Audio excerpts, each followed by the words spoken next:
শুভ সকাল। আজকে ছেলের পিকনিক ডে। পরিবেশটা কি সুন্দর লাগছে না? শান্ত শিষ্ট নিরিবিলি, উপরে আকাশ নিচে পানি। এই লেকটা আমাদের বাসার থেকে অনেক কাছে। আজ এই লেকে পিকনিক করতে আসবো বলে সকাল সকাল ঘুম থেকে উঠে গিয়েছিলাম। ঘুম থেকে উঠে দৌড়ে দৌড়ে আমার কিছু কালেক্ট করা পান্ট ছিল, সেগুলো নিয়ে গেলাম। পান্টগুলোকে ক্যাশ করব, তারপর পিকনিক উপলক্ষে একটু কিছু নিয়েও যেতে হবে, যেহেতু আমরা সকালের নাস্তাটা ভেবেছি লেকের পাশেই করব, তাই গ্রোসারিও করে ফেললাম। বেশি কিছু করব না, আমি পিকনিকে যাবার জন্য কালকে রাতেই মোটামুটি পাস্তা রান্না করা ছিল আমার কাছে। যেহেতু আমার ছেলের সসেজ পছন্দ, তাই ওর জন্য সকালে এটা রেডি করে নিয়েছি। বানটা ছিল না বাসায়, এই বানটার কেনার জন্যই এত দৌড়ে দৌড়ে যাওয়া। যেহেতু ওকে অনেক লম্বা সময় এখানে থাকতে হবে, ও ঠিক কীভাবে বিহেভ করবে আমি জানি না, তাই আমরা সর্বোচ্চ চেষ্টা করেছি যে ওর পছন্দের খাবারটা নিয়ে যাওয়ার। ব্রেড এবং সসেস দুইটি আমার ছেলে খুব পছন্দ করে, তো ওর জন্য একটা টয়ও নিয়ে নিয়েছি। পিকনিক খাবার বসার জন্য পাটি, তারপর হচ্ছে শরবত, বানি, সব কিছু মোটামুটি নেওয়া হয়েছে আমাদের। অনেক লম্বা সময় থাকবো বলে অবশ্য প্ল্যান করে গিয়েছিলাম, কিন্তু আর থাকা হলো না। হয়েছে কি, অনেক বেশি রোদ, তো আমার ছেলের হয়তো এই রোদটা বিষয়টা সহ্য হচ্ছিল না।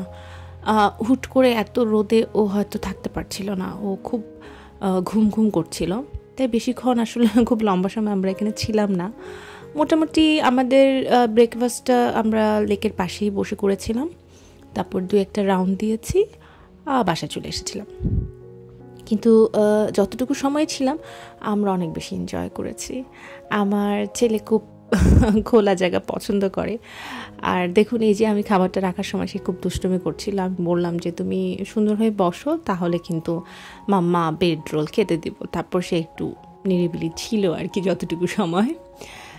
আর আসলে ইউরোপ তো যেই রকম আর কি, কীভাবে বলবো ব্যাপারটা, এখানে আসলে লেকের পাশে সবাই এনজয় করতেছিল, একটু খোলামেলাভাবে ছিল, তো ওনাদের কাছে আমাদেরকে অদ্ভুত লাগছিল হয়তো।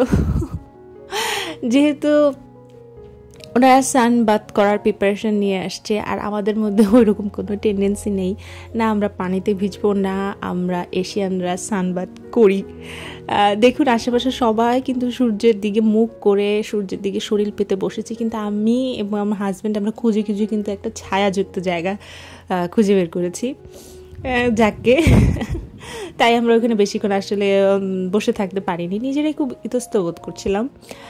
আর এই লেকে মূলত আসার কারণ হচ্ছে আমার হাজব্যান্ডের ফিশিং করার খুব শখ জেগেছে, তো সে মূলত বুঝতে চাচ্ছে যে কোথায় আসলে সে ফিশিং ইনস্ট্রুমেন্টগুলো নিয়ে এসে বসবে, কোথায় থেকে সে বড়শি পাতলে মোটামুটি মাছটা ধরতে পারবে।